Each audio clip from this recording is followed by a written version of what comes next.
नमस्कार। आप सभी का आज सत्संग में स्वागत है।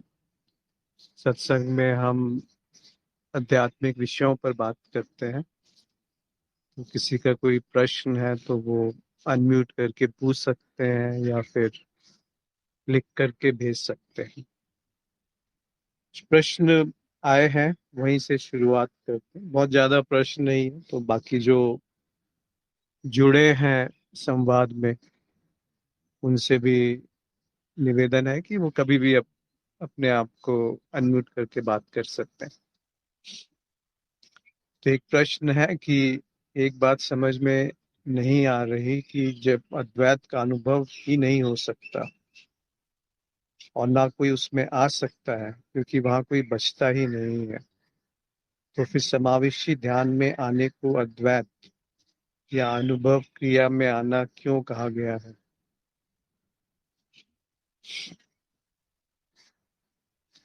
अद्वैत का अनुभव जैसा कुछ होता नहीं है, क्योंकि अगर अगर नहीं अद्वैत है, अगर ये बात बिल्कुल स्पष्ट है तो वहां पे ये भी समझ में आ जाएगा कि अद्वैत का अर्थ होता है जहां पर दो ना हो।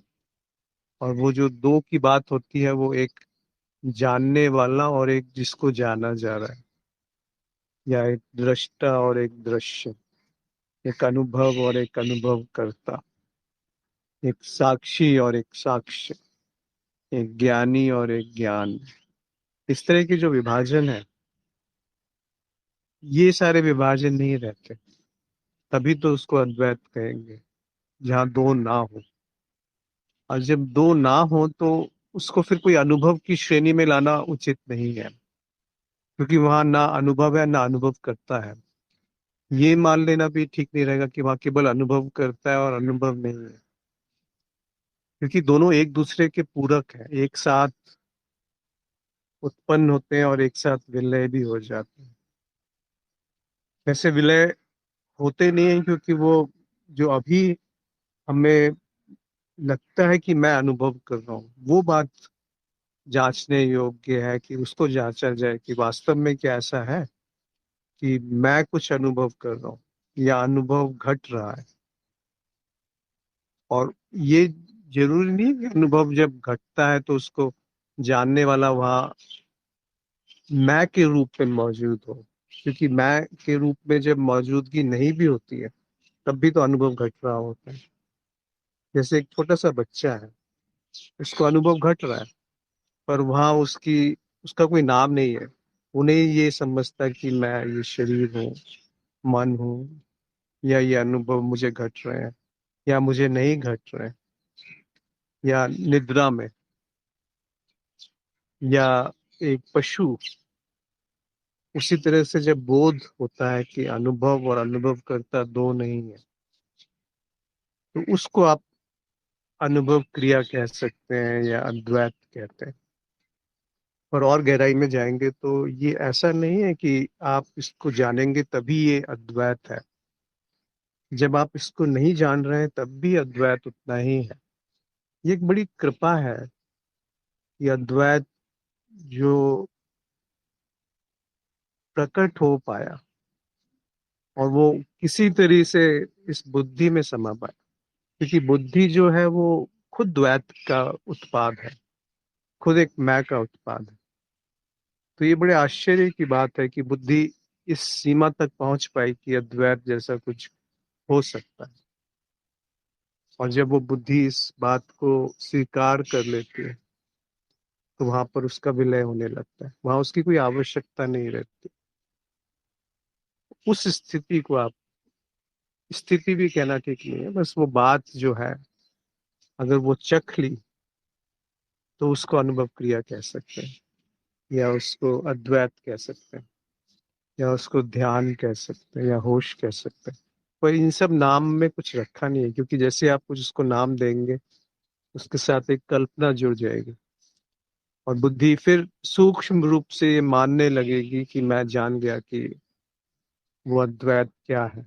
इसीलिए उसको अज्ञेय कह दिया गया, जो जाना ही नहीं जा सकता। पर इसका अर्थ ये भी नहीं कि जाना ही नहीं जा सकता तो निरर्थक है। निरर्थक नहीं है, वही अर्थपूर्ण है।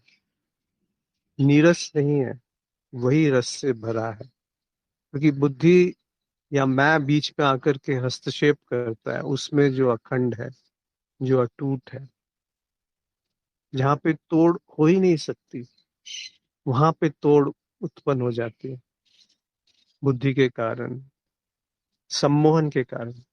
और वो सम्मोहन जो है वो पैदा होता है मैं से, कि मैं विभाजित हूँ, मैं अलग हूँ इस सृष्टि से। जैसे ही मैं उत्पन्न हुआ, मेरा उत्पन्न हो जाएगा, और जैसे ही मेरा उत्पन्न हुआ, ये दोनों मिलकर के ही एक तरह से भ्रम है या सम्मोहन है। ये सबसे गहरा भ्रम जो है वो मैं का है। खुद मेरी बात मत मानिए, खुद इसको ढूंढिए कि कहाँ पर है मैं। क्या मैं एक विचार से ज्यादा कुछ है? क्या मैं एक बुद्धि और संस्कारिता से ज्यादा कुछ है? क्या वो एक सिखावन नहीं है, सीखी हुई बात, सुनी हुई बात, मानी हुई बात? उसका पूरा उधेड़ के उसको रख दीजिए। नहीं तो फिर वो सुनी हुई बात है कि कुछ अद्वैत होता है, कुछ समाधि होती है, कुछ ध्यान होता है, कुछ अनुभव क्रिया होती है। वो सिर्फ एक मानी हुई बातें हैं, एक कल्पना है, एक सिद्धांत है। जब तक वो जीवन में नहीं रिसा, जब तक वो जीवन में नहीं उतरा, तो वो उससे ज्यादा हानिकारक है जो एक संसारिक व्यक्ति जीवन जीता है। क्योंकि उसमें बहुत सूक्ष्म हो जाता है, हम अपने आप को छुपा लेता है, और बड़ा ठोस हो जाता है, सूक्ष्म के साथ कठोर हो जाता है। वो तथाकथित रूप से दानी बन जाता है, धार्मिक बन जाता है, ज्ञानी बन जाता है। पर वो जो करने वाला मैं है, जो एक अलग उसकी पहचान है, वो नहीं छोड़ता कि मैं जान गया, मैं ध्यानी हो गया। तो शब्दों को मत पकड़िए, और उसके पीछे जो कहा जा रहा है, जो उसका आशय है, उस तरफ अपनी दृष्टि को बहने दीजिए। क्योंकि आप कोशिश करके वहां नहीं जा सकते, प्रयास करके आप उसको नहीं पकड़ सकते, जो अद्वैत शब्द का भी उपयोग किया जाता है।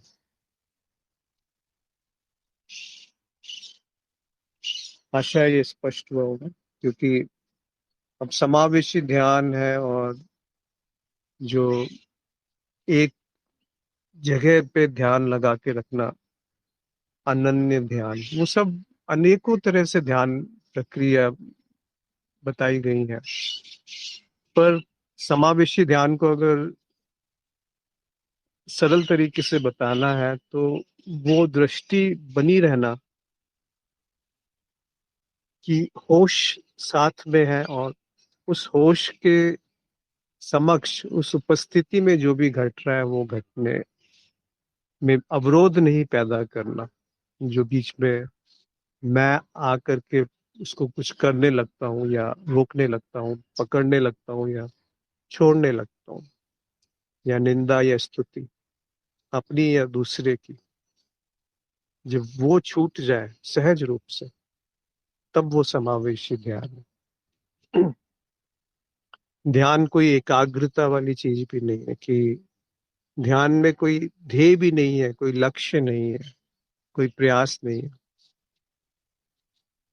कोई आकांक्षा नहीं है, कहीं पहुंचना नहीं है, कुछ जानना नहीं है, कुछ पाना नहीं है, और कुछ खोना भी नहीं है। बस जो सहज है, क्या हम उसको बिना छेड़छाड़ किए रह सकते हैं, बिना कुछ किए उसके साथ, बिना तथ्यों को तोड़े मरोड़े? क्या जो प्राकृतिक घट रहा है, उसके साथ उपस्थिति अगर है, तो वही ध्यान है। जैसे आपने चाहा कि ये क्रोध अच्छा नहीं है, और मैं ध्यान करूंगा ताकि क्रोध से मुक्ति मिल जाए, तो वो पहला कदम ही गलत हो गया। वो शुरुआत में ही ध्यान से दूरी हो गई। ध्यान का अर्थ है कि बस उसको देख लेना जो एक भ्रम की तरह सामने आ जाता है, एक झूठ की तरह सामने आता है और अपने आप को सच बताता है कि देखो, मैं ही तो हूँ, मेरे कारण, मेरे होने से ही तो सारे अनुभव होते हैं।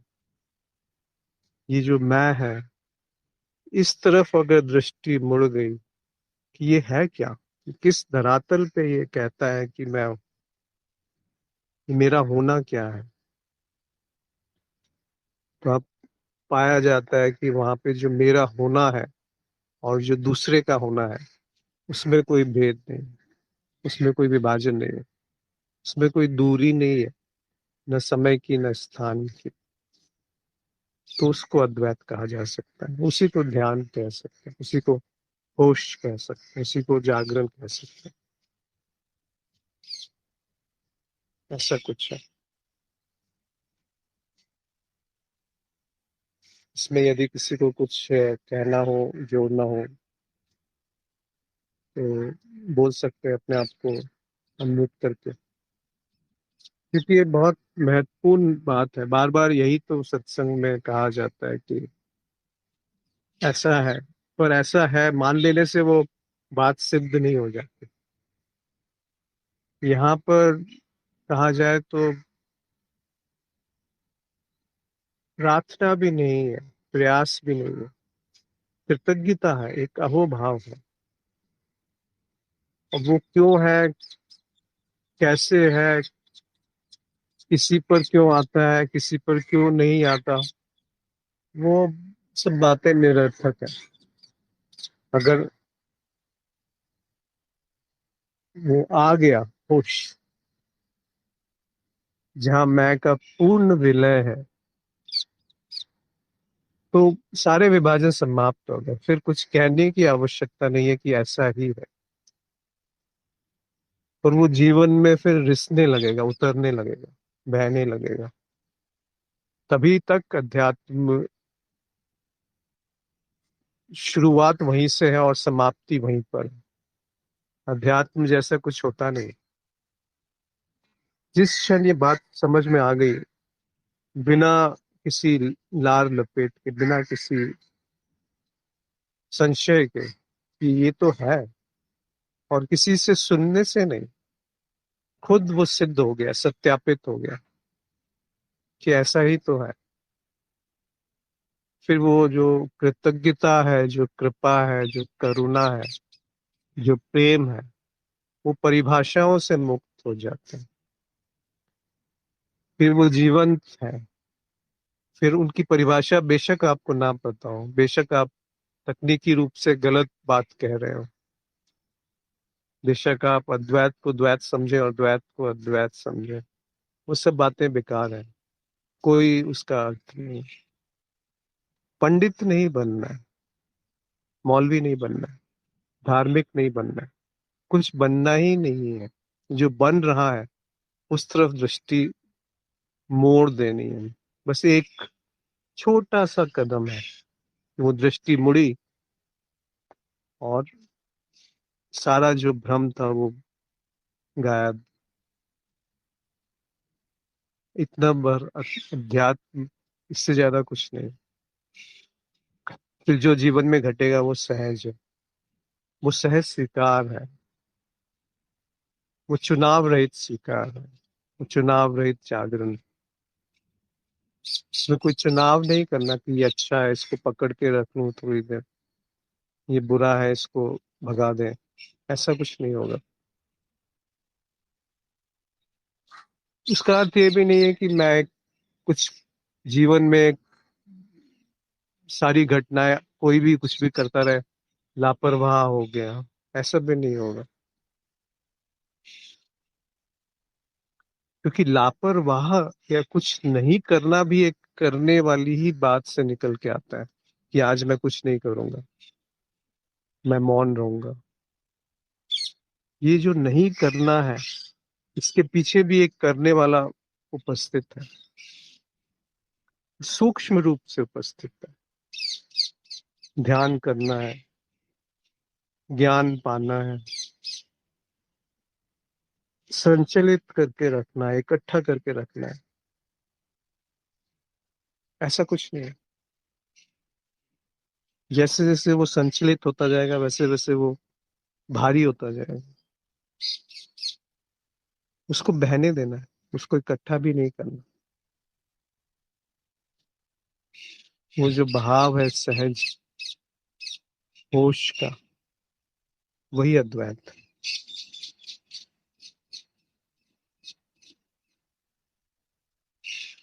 दूसरा प्रश्न है, ये कहा गया है कि जो भी हम कर्म करते हैं, ध्यान उसके एक कदम आगे रहना चाहिए। इसका क्या अर्थ है? अगर ये लगता है कि हम कोई कर्म करते हैं तो ध्यान उपजा नहीं, और अगर ध्यान की सही समझ उत्पन्न हो गई, प्रकट हो गई, या ये कहिए कि वो ध्यान ने अपने आप को प्रकट कर दिया, उपस्थित कर दिया, तो वो बार बार आएगा। कभी कभी भटकाव होगा कि ये भ्रम होगा कि मैं कुछ कर रहा हूँ। तो इसको अगर और थोड़ा गहराई में समझें तो पहली चीज होती है कि कोई, आप जिसको गलत मानते हैं वो आप करते हैं, और उसके बाद कुछ होश नहीं जागृत होता कि ये गलत है। गलत को भी आप सही मानने लगते हैं। वैसे सही गलत दोनों सापेक्षिक बात है। दूसरी स्थिति होती है जब कर्म हो चुका होता है, उसके बाद होश आता है कि ये तो हानिकारक था मेरे लिए या दूसरों के लिए। और हानिकारक का अर्थ है जहां पर वो कर्म जिसमें होश मौजूद नहीं था, बस उतना। या वो कर्म जिसमें फल की इच्छा थी, ये जागृति वहां उपस्थित नहीं थी। तीसरी स्थिति होती है जब कर्म कर रहे होते हैं तब होश आ जाता है कि ये परिणाम इसका क्या होने वाला है। वो एक जागृति वहां पैदा हो जाती है, उत्पन्न हो जाती है। और चौथी स्थिति होती है जहां पर आप कर्म ही नहीं करते, या कर्म करने से पहले उसका आशय, उसका परिणाम, उसका गति प्रकट होती है। तो उस ध्यान की अवस्था में वो कर्म घटता है। तो इस वाक्य का अर्थ यही लगता है, प्रतीत होता है कि ध्यान की उपस्थिति में अगर कर्म घटे तो ध्यान कर्म से एक कदम आगे है। ध्यान जैसे घोड़ा गाड़ी है, अगर ध्यान आगे है और पीछे उसकी गाड़ी है तो सही है। अगर गाड़ी को आगे लगा देंगे घोड़े के तो फिर वो बात नहीं होगी, कैसे चलेगा। वैसा ही है कर्म और ध्यान का संबंध। अगर ध्यान उपस्थित है तो कुछ भी कुकर्म नहीं हो सकता, कुछ भी बुरा कर्म नहीं हो सकता, तथाकथित रूप से बुरा कर्म नहीं हो सकता। बल्कि ध्यान मौजूद है तो कर्म ही नहीं घटेगा, और जो संचित कर्म है वो छूमंतर हो जाएंगे, गायब हो जाएंगे, कहीं नहीं दिखेंगे। न आगामी, न संचित, न प्रारब्ध, कर्म ही नहीं रहेगा। ये इतनी शक्तिशाली बात है, इसको हल्के में नहीं लेना चाहिए। अगर नहीं तो आप कर्म करते रहो, पूरे बुरे कर्म को काटने के लिए अच्छे कर्म करते रहो, पाप को काटने के लिए पुण्य करते रहो। ऐसा नहीं होता। पाप को पुण्य से नहीं काटा जा सकता। पाप जो है वो अलग बात है, अलग गति है उस कर्म की, और पुण्य जो है उस कर्म की गति अलग है। पर गहराई में समझिए कि पाप और पुण्य जैसा जो है वो एक मानसिक स्थिति है, मन की स्थिति है। और मन यानी उसमें एक विभाजन प्रकट हो गया, जो तथ्य से दूर है, जो सत्य से दूर, जो एक सम्मोहन की बात है। मन, मन यानी विचार। विचार वो नहीं है जो तथ्य है। जैसे एक जन्म से बहरा व्यक्ति गूंगा हो जाता है। तो इसका अर्थ क्या हुआ कि वो जो विचार है उसमें, वो वैसे विचार नहीं है, वो बोल नहीं पाता, शब्द या भाषा उसकी विकसित नहीं हो पाती। पर ये नहीं कि उसके अंदर विचार नहीं चलते, वो विचार छवियों में चलते हैं। वो कम्युनिकेट कर पाता है, वो देख पाता है और इशारों से बात कर पाता है। तो इसका अर्थ समझिए ना कि जो जीवन है वो कहाँ है, किस जगह पे बह रहा है, या जगह जीवन में बह रही है। स्थान जीवन में है कि जीवन स्थान में है, समय जीवन में है कि जीवन समय में है, मैं जीवन में हूं कि जीवन मुझ में है।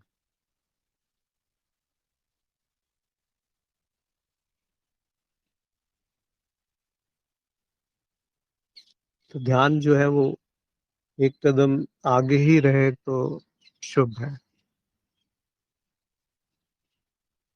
और ध्यान में आगे पीछे कुछ होता नहीं, ध्यान में पहले और बाद में कुछ नहीं होता, ध्यान में ये जगह वो जगह नहीं होती, ध्यान में तेरा और मेरा नहीं होता, ध्यान में अनुभव और अनुभव करता नहीं होता। ध्यान का अर्थ ही वो हुआ कि जब ये द्वैत अपनी पूरी जो उसकी भ्रम है उसके साथ प्रकट है। ध्यान का अर्थ हुआ कि जहाँ करने वाला मौजूद नहीं है। ध्यान का अर्थ हुआ जहाँ पे ध्यान ही नहीं है। ध्यान का अर्थ है जहाँ कोई लक्ष्य नहीं है। पर ध्यान की अपनी एक प्रज्ञा है। ऐसा भी नहीं समझना चाहिए कि ध्यान का अर्थ है कि जीवन बिल्कुल ही अनियंत्रित हो जाएगा, जो मर्जी है वो कर रहे हैं, वो ध्यान है, ऐसा भी नहीं। उसकी एक प्रज्ञा है और उस प्रज्ञा में बड़ा शुभ है। उस प्रज्ञा में प्रेम है, करुणा है। वैसे तो ध्यान, प्रेम, करुणा और मुदिता ये अलग अलग भाव नहीं है, ये कोई भाव है ही नहीं। जहां मेरा होना विलुप्त हो गया, गायब हो गया, तिरोहित हो गया, छूट गया, तब ध्यान प्रकट होता है। उस ध्यान से जो कर्म होंगे वो कर्म शुभ है, आपके लिए भी और पूरी मनुष्य चेतना के लिए। पर वो ध्यान नैसर्गिक होना चाहिए, सहज होना चाहिए। ऐसा नहीं कि प्रयास करके आप उस ध्यान को लेके आए, आप सामने प्रकट कर रहे हैं, फिर तो वो ध्यान नहीं कुछ और हो जाएगा।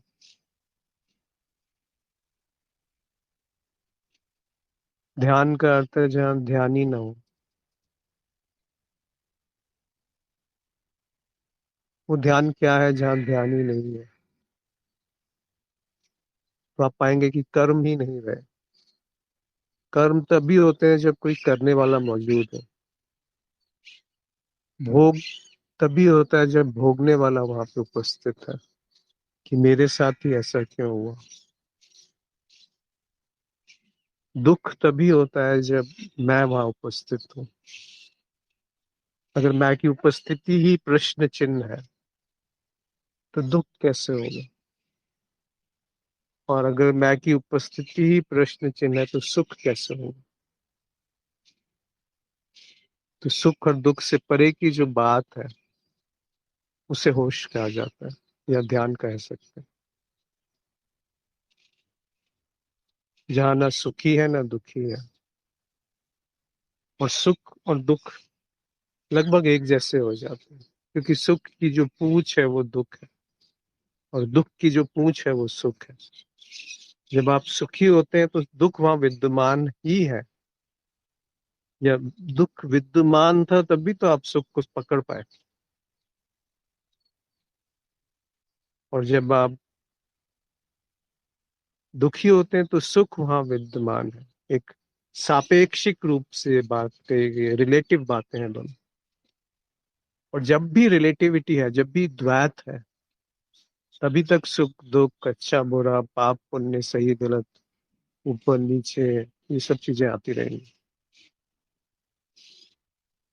जब वो धरातल जहां पर सुख घट रहा है, क्या वो धरातल उससे भिन्न है जहां पर दुख घट रहा है? वो धरातल जिसपे मैं घट रहा है, क्या वो सुख और दुख से भिन्न है? अगर भिन्न है तो कहाँ पर वो भिन्नता है, कहाँ पर वो विभाजन है? अगर भिन्न है तो ना आप सुख को प्रेरित, सुख के लिए प्रेरित हो पाएंगे, ना दुख के लिए प्रेरित हो पाएंगे, ना दोनों में आप तुलना कर पाएंगे। कुछ तो है जो बांधे है उसको एक सूत्र से, वो स्रोत, वो आधार जो खुद निराधार है, निराश्रय है, निराकार है। उस तरफ दृष्टि हो गई तो अद्वैत वही अद्वैत है, या ध्यान है, या होश है, या जागरण है। वो जागना नहीं जो जागना और सोना भौतिक रूप से शरीर का होता है। जब जागरण कहा जाता है तो वो धरातल जिसपे सोना और जगना, ये सारी अवस्थाएं घट रही हैं, उस धरातल की बात हो रही है। उस धरातल में सुख और दुख में कोई भेद नहीं है। कभी उसको पारंपरिक भाषा में आनंद कहा गया, सत्य कहा गया।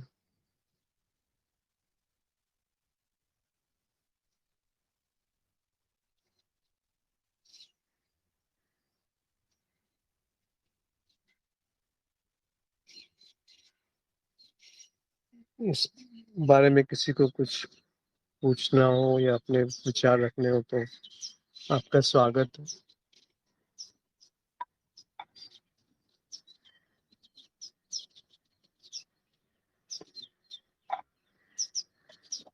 कि कुछ कहना चाहता है तो अपने आप को अनम्यूट करके कह सकते हैं या लिख करके भेज सकते हैं।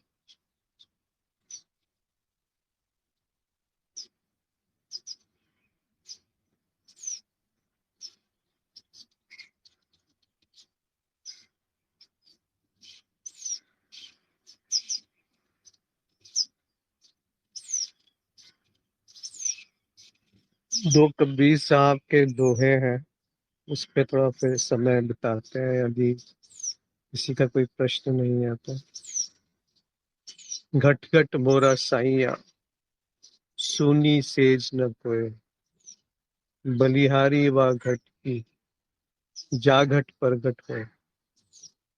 कबीर साहब के दोहे को बिल्कुल उसके शाब्दिक अर्थ से कभी नहीं लेना चाहिए। एक शाब्दिक अर्थ एक बार समझ में आ गया तो वहां रुकना नहीं चाहिए। उसका जो मर्म है, जो संकेत है, उस तरफ देखना चाहिए, क्योंकि वो अलग अलग तल पे अलग अलग उसके अर्थ निकल के आएंगे। घट घट बोरा साइया, घट का अर्थ होता है घड़ा। तो हर जगह, हर शरीर में, हर जीव में वो साई है, वो होश है, मौजूद है। साई का अर्थ है यहाँ पे वो जो धरातल जागरण का, या वो होश जिसपे सब अवस्थाएं घटती हैं, तो वो सब जगह मौजूद है। सुनी सेज न कोई। सेज यानी जहाँ पे आप आराम करते हैं, जहाँ पे आप विश्राम करते हैं, और उसमें कोई आपका साथी भी हो सकता है। तो कोई ऐसी सेज नहीं है जहाँ पे आप अकेले हो। कोई ऐसी अवस्था नहीं है जिसमें आप अकेले हो। अब देखिए कितना विरोधाभास है। हम अकेलेपन को अद्वैत से समझ लेते हैं। अद्वैत यानी जहाँ दो नहीं है, मतलब अकेला। यहाँ पे वो अद्वैत की बात कर रहे हैं, सुनी सेज ना कोई, जहाँ पर वो संग, एक खेल है जो चल रहा है संग साथ के रूप में।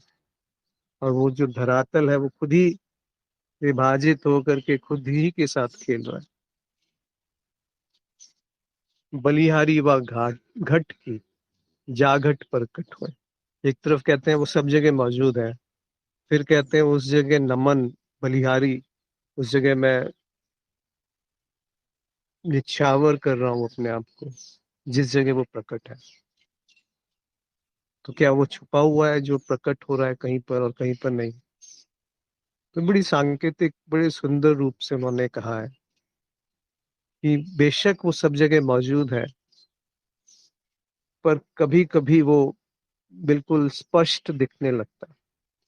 अब ये जो स्पष्ट दिखना है, इसमें कभी भी ऐसा मत समझिएगा कि किसी अन्य में वो आपको दिख रहा है या किसी अन्य के माध्यम से वो दिख रहा है। जहां पर माध्यम आ गया तो फंसने की बहुत संभावना रहती है। फिर अद्वैत नहीं, उसकी उसके बारे में आप जानेंगे, अद्वैत नहीं जान पाएंगे। तो इसका संकेत है बलिहारी व घट की, उस घट, उस विग्रह, उस मूर्ति, उस माध्यम में जहां वो प्रकट है, उसको नमन है, उसको श्रद्धा पूर्वक अहोभाव से वहां पे मेरा सिर झुक जाता है। ये भी सांकेतिक बात है कि मेरा सिर झुक जाता है। वो तो ऊपर से ही, अगर मेरा रह गया और सिर झुकाने वाला रह गया तो वो घट घट में मौजूद है, ये बात ही समझ में नहीं आएगी। तो एक तरह से इसको समझा जाए तो वो संकेत की तरफ बात करते हैं कि वो संकेत जहां से मिल गया उसको नमन है। वो कृतज्ञता की बात कर रहे हैं यहाँ पे प्रार्थना की बात नहीं हो रही। वो मिलने के बाद की स्थिति को बयान कर रहे हैं। वो कुछ मांग नहीं रहे, वो प्रकट कर रहे हैं, बलिहारी निछावर कर रहे हैं। जिसको मैं समझता था कि बहुत श्रेष्ठ है, उसको वहां निछावर कर रहे हैं जहां पर उस श्रेष्ठता का जो सबसे निम्न स्थान है उसका, उस पार का, वहां पे सबसे जो मेरे पास श्रेष्ठ है वो समर्पित कर दिया। ये बात जो है मर्म की है, भक्ति की है, प्रेम की है। यहाँ बुद्धि का कोई उपयोग नहीं है, यहाँ कोई तल नहीं है इस तरह से, क्योंकि घट घट मोरा साईं है, वो तो सब जगह मौजूद है। घट घट में वो मौजूद है। ये कब दिखेगा? जब कृतज्ञता है, जब सहजता है, जब सरलता है, जब ध्यान घट चुका है, तभी तो ये बात बहेगी, रिसेगी, उतरेगी जीवन में। नहीं तो बुद्धि के स्तर पे तो बहुतों ने जाना, बहुतों ने समझा, पर कुछ हुआ तो नहीं, बल्कि और हम ठोस हो गया, प्रगाढ़ हो गया, सूक्ष्म हो।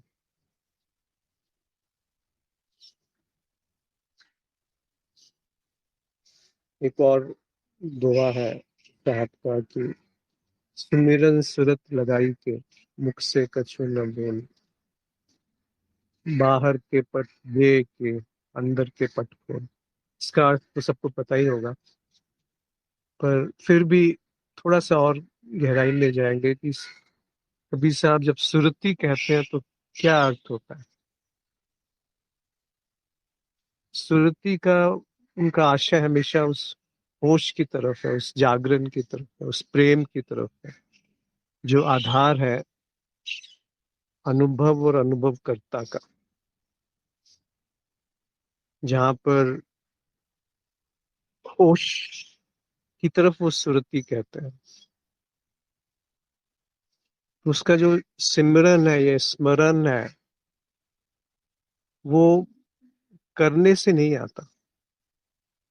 वैसे शब्दों में ऐसा लिखा गया है कि सुमिरन सुरती लगाई के, वो जो सुरती की जो लत है वो लग गई तो स्मरण न चाहते हुए भी आ जाएगा।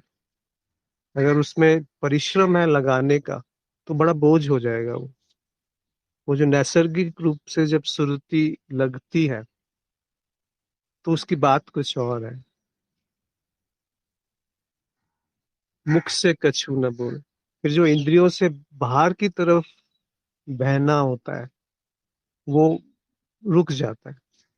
मुख यानी सारी इंद्रियां, सुनना, बोलना, खाना, छूना, स्पर्श या करना या विचार, ज्ञान, प्रेम, जो भी हम बुद्धि से समझते हैं वो सब मुख से संबोधित किया है उन्होंने। मुख से कछु न बोल, तो इसका अर्थ ये नहीं कि मौन हो गए। इसका अर्थ है कि वहाँ होश मौजूद है। वो शब्द जब बोले जा रहे हैं वहां पे होश उपस्थित है। जब वो शब्द सुने जा रहे हैं वहाँ होश उपस्थित है। बाहर के पट देकर अंदर के पट खोल, ये भी सांकेतिक रूप से कहा गया है कि बाहर और अंदर जैसा कुछ होता नहीं है। और सांकेतिक रूप से कहा जाए तो वो बाहर की तरफ ऊर्जा बहनी बंद हो जाए और अंदर ही अंदर वो ऊर्जा की गति होनी शुरू होती है। अगर उसको आप केवल एक संकेत के रूप में कह रहे हैं कबीर साहब, सबसे मुख्य बात यह है कि सुमिरन सुरति लगाई थी। वो जो सुरति है, वो जो होश है, उसको अवसर देना, बीच में से हट जाना। मैं जो है बीच में से हट गया तो जो बच गया वो तो सुरति ही रही ना। और बचा क्या वहां पे?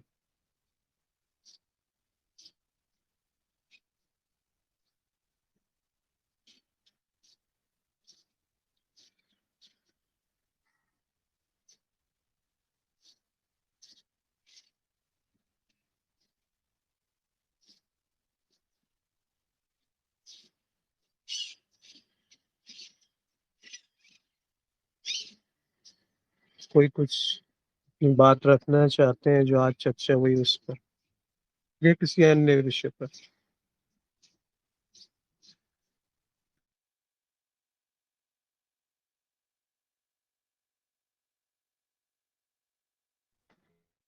यहाँ कोई गुरु नहीं है, कोई शिष्य नहीं है, कोई अधिक जानने वाला या कम जानने वाला नहीं है। बल्कि उल्टा है, हम सब साथ हैं जो एक दूसरे के सहयोग कर सकते हैं।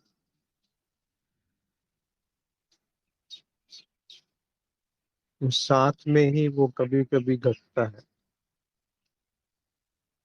इसीलिए सत्संग का बहुत महत्व है। सत्य का संग, सत्य जो तथ्य का आधार है, तथ्य जिसके आधार पे मानसिक गतिविधियां चलती हैं और मानसिक गतिविधियों के आधार पे सम्मोहन या भ्रम पैदा होता है। सत्संग का अर्थ है कि उस सत्य की तरफ गति होना, जहाँ पे केवल तथ्य की तरफ दृष्टि है, तो तथ्य के साथ साथ सत्य वहां पर मौजूद होता है। हम तो तथ्य भी नहीं जान सकते कि क्या है, तो सत्य तक कैसे सीधे पहुंचा जाए?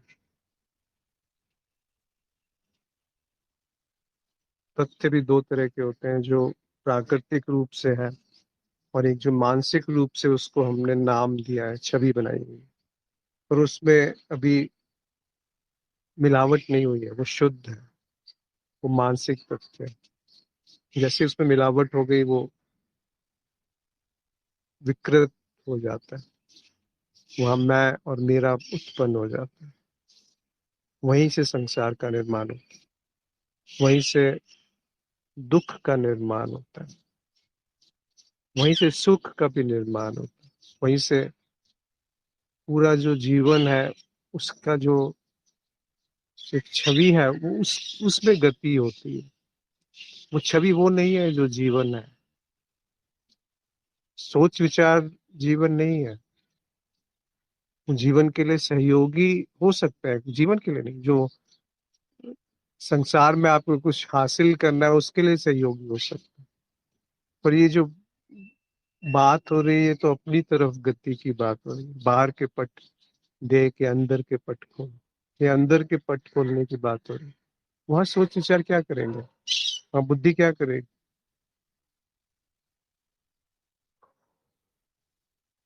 वहां तर्क भी कुछ नहीं करेगा।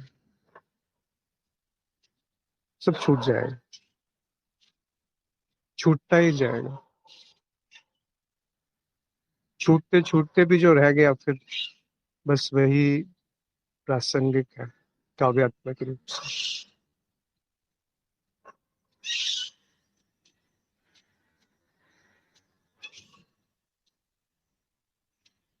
सूरज का एक मैसेज आया है कि तर्क और प्रत्यक्ष अनुभव से सिद्ध होने पर भी मैं कोई वस्तु, शरीर या मन नहीं हूँ, मैं साक्षी हूँ। इस ज्ञान में स्थिर रहना कठिन है। मन सदैव माया में उलझा रहता है, ज्ञान भूल जाता है। ज्ञान स्थिर क्यों नहीं होता? कृपया इस बारे में कुछ बताएं।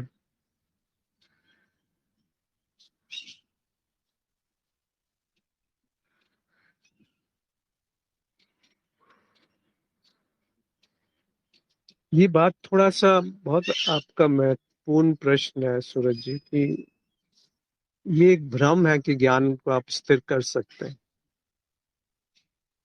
और जब तक ये भ्रम है तब तक वो ज्ञान में स्थिति नहीं होगी। देखिए, थोड़ा इसको समझिए ढंग से। तर्क और प्रत्यक्ष अनुभव कहाँ से उत्पन्न होते हैं? तर्क और प्रत्यक्ष अनुभव द्वैत में ही पाए जा सकते हैं। और मैं साक्षी हूँ, ये भी तर्क या नेति नेति के आधार पर निकाला गया एक निष्कर्ष है। यहाँ पर अध्यात्म की एक बहुत सूक्ष्म रूप से भटकाव की आशंका बढ़ जाती है। और वो ये है कि बुद्धि ये समझती है कि मैं जान गया कि मैं साक्षी हूँ, और मैंने जो पहेली है वो सुलझा ली। मैं जानता हूँ कि अद्वैत क्या है। तो वास्तव में वहां कुछ जाना नहीं गया।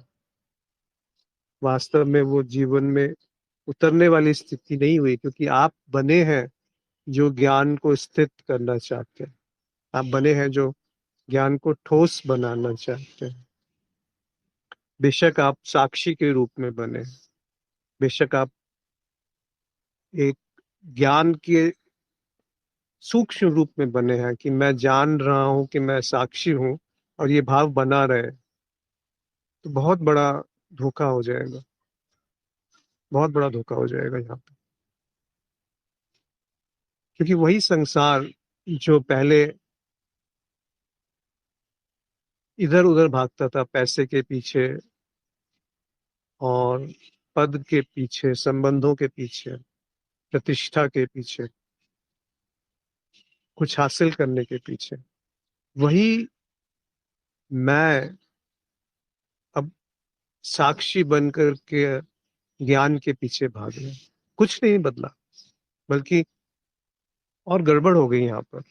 आपने अपने आप को आध्यात्मिक मान लिया, आपने अपने आप को ज्ञानी समझ लिया, गुरु समझ लिया। आप आपकी बात नहीं हो रही, मतलब वो जो समझता है कि मैं साक्षी हूँ, क्या वो मन नहीं है? और वो मैं साक्षी हूँ मान करके दूसरों को तुच्छ दृष्टि से देखता है कि वो संसारी, मैं ज्ञानी। वो लिप्त अपनी इच्छाओं को पूरी करने में, मैं निर्लिप्त। वो मोही, मैं निर्मोही। वो लोभी, मैं दानी। ये सब सूक्ष्म रूप से पैदा हो जाती है, बेशक आप बोले ना, पर वो भाव जो है वो अंदर दृढ़ होता है कि मैं जान गया। उसको पकड़िए कि कौन जाना, बिना नाम दिए, बिना साक्षी का नाम दिए। वो क्या धरातल है जिस पे जाना गया? उत्तर नहीं आएगा। को दूसरी तरह से समझिए, वो जीवन क्या है जो समझ से मुक्त है? वो जीवन क्या है जो बुद्धि से परे है? तो ये उत्तर की वो साक्षी है, वो भी बुद्धि में ही उतर के आया है। इस भूल को पकड़ लीजिए। अगर उत्तर आ गया तो वो चूक गया। रमन महर्षि कहते थे कि मैं क्या हूँ या मैं कौन हूँ, यदि इसका उत्तर आ गया तो आप फेल हो गए, क्योंकि वो चित्त में ही उत्तर आया। हमारी बुद्धि इतनी चतुर हो गई है कि अब मैं कौन हूं काम नहीं करता, उस रूप से काम नहीं करता जिस क्या कहा जाए, जिस मतलब रमन महर्षि को भी बहुत कष्ट हुआ होगा जब उन्होंने ये कहा होगा कि मैं कौन हूं, एक विधि बना दी। हम तो उसी को पकड़ के बैठ गए। रमन महर्षि की जो बात है वो मौन है, उपस्थिति है। बड़ी उनको कष्ट हुआ होगा जब वो कहे होंगे कि बुद्धि से समझो कि तुम कौन हो। बुद्धि से कैसे समझोगे कि तुम कौन हो? बुद्धि से समझोगे तुम साक्षी हो, तो चूक गए, उत्तर आ गया। फिर अज्ञेय क्यों कहते हो उसको? फिर अद्वैत क्यों कहते हो? फिर शून्य क्यों कहते हो? या तो वो अज्ञेय है या फिर वो साक्षी है। दोनों एक साथ कैसे हो गए? या तो अद्वैत है या फिर द्वैत है। दोनों एक साथ कैसे हो गए? अगर अद्वैत में निष्ठा बैठ गई तो साक्षी कहीं नहीं रहा। फिर वो जो स्थिर होने की प्रयास है वो कहीं नहीं रहा। तो बात केवल निष्ठा की है, ज्ञान की नहीं है। ज्ञान को स्थिर नहीं करना, क्योंकि ज्ञान को स्थिर करने के प्रयास में अज्ञान ही ठोस होता जाएगा। वो छोड़ दीजिए उस प्रयास को, उस आखिरी एक छलांग को अवसर दे दीजिए, जो होश की, जहाँ पे निप्रयास है, जहाँ पे कोई लक्ष्य नहीं है, जहाँ कहीं जाना नहीं है, कहीं पहुंचना नहीं है। होता क्या है कि हम समझते हैं कि जो अभी वस्तु स्थिति है, जो तथ्य है, वो ठीक नहीं है। इसीलिए तो ज्ञान आप स्थिर करना चाहते हैं, उस होश में टिके रहना चाहते हैं। होश में जो बने रहना चाहता है वो होश नहीं है। साक्षी भाव बनाए रखने का जो भाव है, वो साक्षी भाव से दूर ले जाएगा। सहज अगर होश घटा, बेशक वो दिन में 1 सेकंड के लिए भी घटा हो, वो अलग रस है। नैसर्गिक जो होश, वो कहाँ से आएगा? नहीं ला सकते आप, क्योंकि आपका होना ही उसका एक अवरोध है उसके लिए। आप हैं कहाँ? ढूंढिए ना अपने आप को, किस जगह पे आप मौजूद हैं। क्या आप शरीर में हैं, मन में हैं, या उस भाव में है कि मैं साक्षी हूँ, या इन सब में है, या इन सब में नहीं है? तो हो सकता है कि ये एक आखिरी कदम है, आखिरी छलांग है। इसलिए कोई रास्ता नहीं है, कोई मार्ग नहीं है, छलांग है। आप बीच से हट जाइए तो जो बच जाएगा वो होश है। सारा ज्ञान जो है वो फेंक दीजिए। एक बालक की तरह से होश में उपलब्ध हो जाए, जैसे पहली बार आप इस अन्वेषण की तरफ गति कर रहे हैं। और खुद गति कीजिए, किसी सुनी सुनाई बात पे यकीन मत करिए, उसे मत मानिए। तो शायद कोई हल निकले, शायद कोई रास्ता निकले।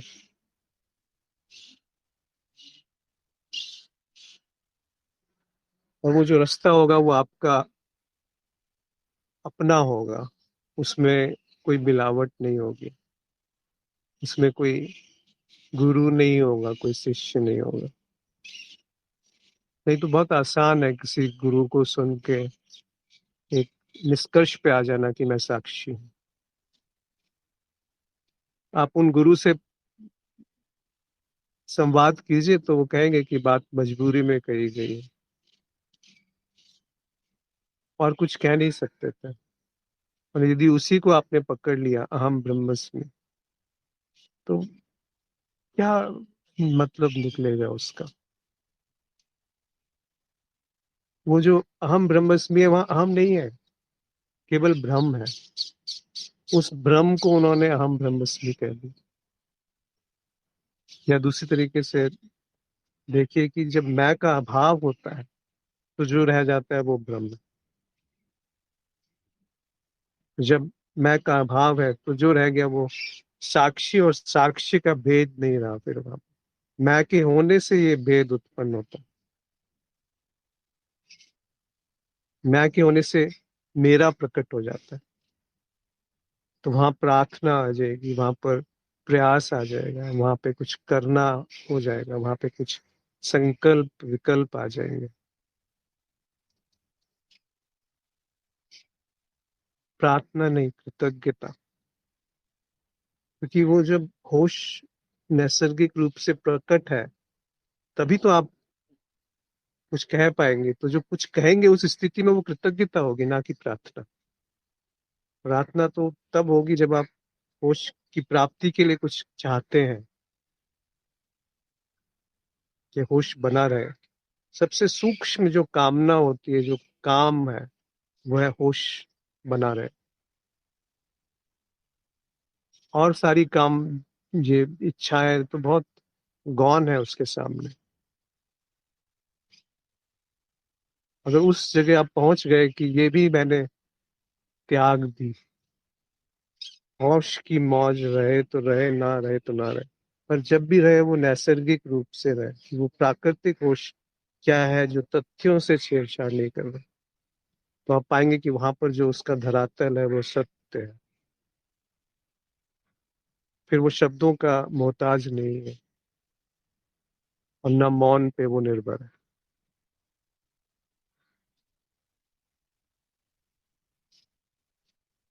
जो शब्द और मौन के परे है, जो सुख और दुख के परे है, जो साक्षी और साक्ष्य के परे है, उसको आप किसी सिद्धांत में नहीं बांट पाएंगे, बांध पाएंगे।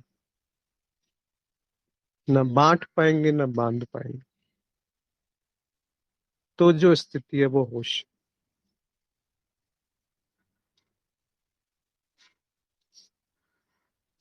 आशा ये स्पष्ट हुआ होगा सूरज, नहीं तो आप अनम्यूट करके बोल सकते हैं अगर मैं किसी और दिशा में चला गया तो।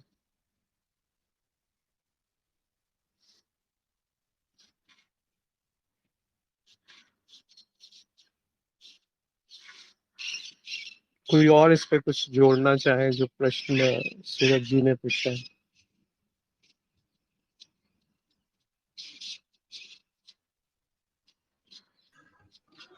अश्विन जी प्रणाम। जी नमस्कार। हाँ जी, आपने बिल्कुल सार सार बात कही है। लेकिन साधक का जो प्रश्न है वो अभी उनके चित्त की स्थिति को ये दिखाता है कि विभाजन की जो वृत्ति है वो उनके अंदर प्रबल है। और उनके सतर को देखते हुए अभी अद्वैत में उनकी निष्ठा मुझे थोड़ी कठिन लगती है।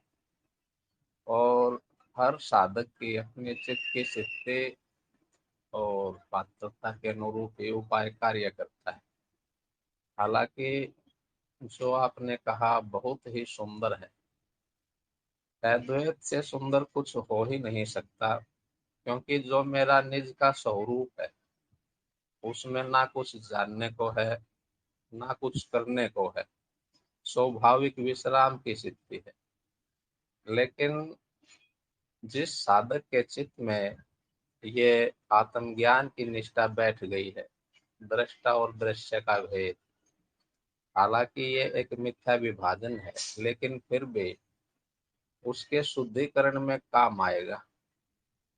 तो मेरे हिसाब से इन साधक को अगर अद्वैत समझ में नहीं आता, जो कि अभी आपने बोला, उससे एक नीचे के सतर पे उतरते हुए इनको ये समझाया जा सकता है कि जो निरंतर देखने वाला है, जिसको ये दृष्टा कह रहे हैं।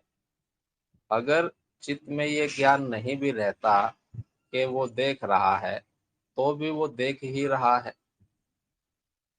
दृष्टा किसी विषय विशेष को देखने की प्रक्रिया नहीं है, वो निरंतर घटित हो ही रहा है। संवेदनाएं निरंतर जारी हैं, चाहे आपका ध्यान उधर है या नहीं है। स्पर्श भी निरंतर है, गंध भी निरंतर है, देखना भी निरंतर है। अगर ये भाव भी इन्होंने पकड़ लिया कि साक्षी का जो स्वरूप है वो भी प्रयास ही नहीं है। अस्तित्व में दो ही चीजें हैं, द्वैत के स्तर पर जानना निरंतर है और अद्वैत के स्तर पर होना निरंतर है। अगर साधक अद्वैत के स्तर को स्वीकार करता है तो जानने को भी कुछ नहीं है। अगर द्वैत के स्तर को स्वीकार करता है तो वहां भी प्रयास नहीं है, क्योंकि निरंतर जानना ही हो रहा है। आप उसको बुद्धि के स्तर पे साक्षी भाव को लेकर मत आइए। आप उसको ये देखिए कि वो जानना भी अपने आप स्वाभाविक ही है। संवेदनाएं निरंतर है, तो साक्षी भाव को बनाने का प्रयास ना करना पड़ेगा। जब ये बात समझ में आ जाएगी। मैं अपनी तरफ से इतना ही जोड़ना चाहूंगा सूरज जी के लिए। धन्यवाद, प्रणाम।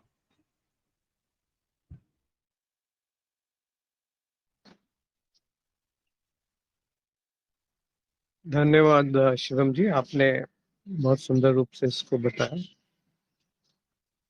आशा है सूरज जी को स्पष्ट हुआ होगा, अन्यथा वो उन्होंने मैसेज भेजा है कि मैं द्वैत में फंस गया हूँ, अनुभव करता और अनुभव में। जी, तो आप सही कह रहे हैं, अगर मैं है तो वो द्वैत बना ही हुआ है, इसका अर्थ है। जब आप समझ रहे हैं कि मैं फंस गया हूँ, तो वो हमेशा फंसना और छूटना जो है वो द्वैत की ही गति है। अभी आपको लगेगा कि मैं फंस गया हूँ और कुछ समय बाद ऐसा लगेगा कि मैं मुक्त हो गया हूँ। पर जो वो कहा अभी शिवम जी ने कि जो मुक्त हो गया हूँ, वो भी एक द्वैत की ही स्थिति होगी। तो उनकी बात से मैं सहमत हूँ जो शिवम जी ने कही, पर थोड़ा कहने का ढंग अलग है कि द्वैत जैसा कुछ होता नहीं है। इसीलिए जब छलांग की बात होती है तो सीधे एक ही एक ही साथ छलांग लगा लीजिए। कोई उसमें मार्ग नहीं है, कोई प्रयास नहीं है, कोई परिश्रम नहीं है, कोई कोई ऐसा विधि नहीं है, कोई समय की दूरी नहीं है कि 10 साल साधना करने के बाद वो बात स्पष्ट होगी या इतना तप करने के बाद वो प्राप्त होगा। ऐसा कुछ नहीं है। नहीं तो वो अंगुली माल कैसे गिर पड़ता। कई सारे उदाहरण है, एक कसाई का उदाहरण है, एक कई सारे उदाहरण है इस तरह से जो बिना समय के परिवर्तित हो गए पूरी तरीके से। तो वो छलांग जो है वो बिना समय के लगती है। जब तक करना बचा हुआ है या फंसना बचा हुआ है या एक कोई भी सिद्धांत बचा हुआ है कि मैं अनुभव करता हूँ अनुभव से भिन्न, तो वो द्वैत की ही बात हो रही है। वो धरातल जहाँ ये दोनों विलय हो गए, एक सिद्धांत के रूप में नहीं, एक नैसर्गिक होश के रूप में, फिर उसके आगे शब्दों की आवश्यकता नहीं। वहीं पे अध्यात्म समाप्त हो जाता है। इतनी सी बात है बस अध्यात्म की। तो मेरी आशा है कि बात आपको स्पष्ट हुई और हम लोग बुद्धि में बहुत फंस जाते हैं। उस खतरे के प्रति थोड़ा सा आगाह हो जाए, थोड़ा सा सावधान हो जाए कि क्या ऐसा हो रहा है।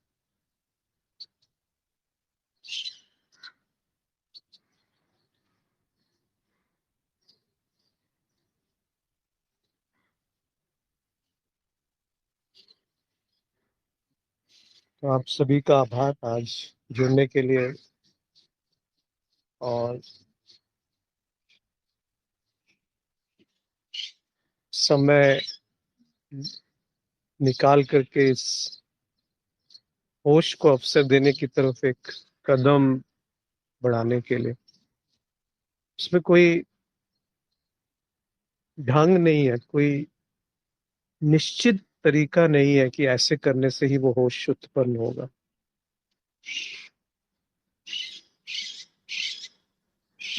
वहां बस जब वो प्रकट होता है तब ये कह दिया जाता है कि अच्छा ऐसा था, क्योंकि मैं जो है वो केवल बेहोशी को जान सकता हूँ, होश को नहीं।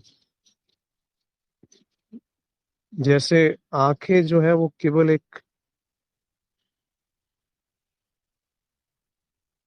पर्टिकुलर फ्रीक्वेंसी को ही पकड़ सकती है, वो चीनी का स्वाद नहीं चख सकती आंखें। जिह्वा जो है वो देख नहीं सकती कि कैसे रंग है। वैसे ही मन जो है वो नहीं जान सकता कि अद्वैत क्या है। बुद्धि नहीं जान सकती कि अद्वैत क्या है, वो उसकी सीमा के बाहर है। तो ये सिद्धांत में भी मत फंसिए कि मैं जान गया कि मैं साक्षी हूँ, बड़ा खतरा है वहां पे। उसको भी गिर जाने दीजिए, वो आखिरी छलांग है। बीच का कोई रास्ता नहीं है कि परिश्रम करके वहां पहुंच जाएंगे अद्वैत पे, या शुद्धिकरण से वहां पहुंच जाएंगे। ऐसा मेरा मानना है, हो सकता है मैं बिल्कुल गलत हूँ। तो खुद प्रयास करके देख, खुद परखिए, उसको सत्यापित करके देखिए।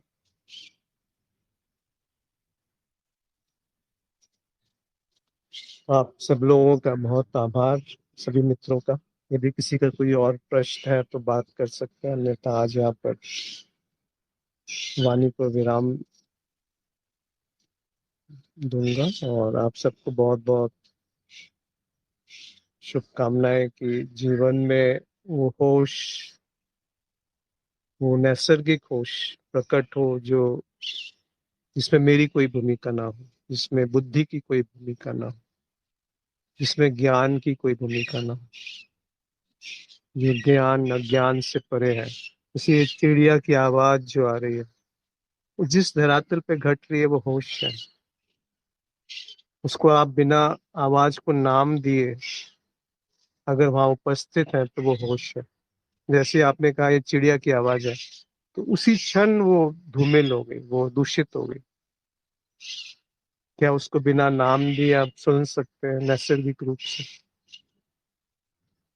उपस्थिति, वो जो उपस्थिति है जिसमें वो घट रही है आवाज, वो उस आवाज से भिन्न नहीं है जहां से वो उत्पन्न हो रही है, और बीच में कोई माध्यम नहीं है। वो ये जो नैसर्गिक संबंध है वो होश है। कहने के लिए कह दिया कि होश है, या उसे सत्य कह लीजिए, जो तथ्य से परे है। ये एक तथ्य है कि वो आवाज कानों तक पहुंच रही है और उसको पहचाना जा रहा है। पर जो सत्य है वो उससे परे है।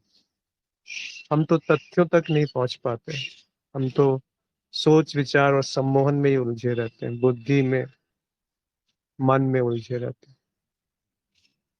तो ये जो हम है जो उलझ रहा है, उसकी तरफ दृष्टि कीजिए। उस उपस्थिति में वो गल जाएगा, बह जाएगा, समाप्त हो जाएगा। उस मैं के समाप्त होते ही जो उपस्थित है वो होश है, वो सत्य है, वो तथ्य नहीं है, वो सत्य है।